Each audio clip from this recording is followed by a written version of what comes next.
இனிமையிலும் இனிமையான உலக மக்களை யோகா நாகியின் சார்பாக சந்தித்து எப்போதும் போல ஒரு சிறு 1 நிமிட கதையை சொல்ல அந்த இடத்துல பிரியப்படுறாங்க. அது என்ன கதை? நாகையை பற்றி சொல்லணும், 1 2 எடுத்து சொல்ல. நம்பியார் நகரில் நீலக்கடலின் ஓரத்தில் 63 நாயன்மார்களில் ஒருவரான அதிபத்த நாயனார் பிறந்து வாழ்ந்தவர். அவர் சொல்லலை எப்போதுமே எதுவுமே ஞாபகம் வச்சுங்க விட்டதில்லை. அது ஞாபகம் எல்லாருக்கும் தெரியும்.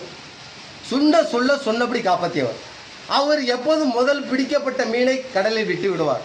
அவர் துன்பத்திலும் தங்க மீன் கிடைத்தது. தங்க மீனை என்ன செய்தார்? கடலில் விட்டு விட்டார். இறைவன் அவருக்கு காட்சி கொடுத்து இன்றைக்கும் இந்த நிகழ்ச்சி நடந்து கொண்டு இருப்பதை பெருமையாக பயன்படுத்தி இப்பொழுது எனது நண்பர் சந்திரன் அவர்கள் சந்திர ஆசனத்தை செய்ய போகிறாருங்க.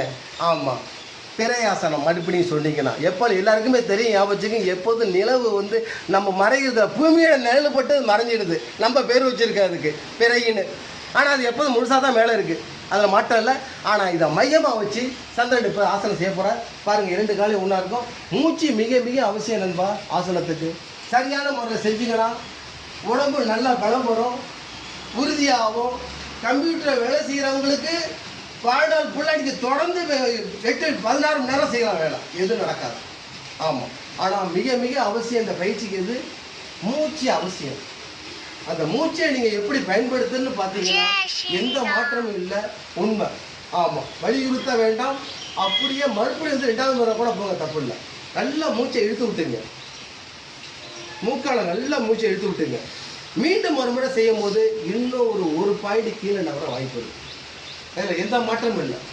மெதுவாக செய்யுங்க, தயவு கூர்ந்து. இது போட்டி அல்ல, உடலை இயக்கக்கூடிய பயிற்சியில் ஒன்று.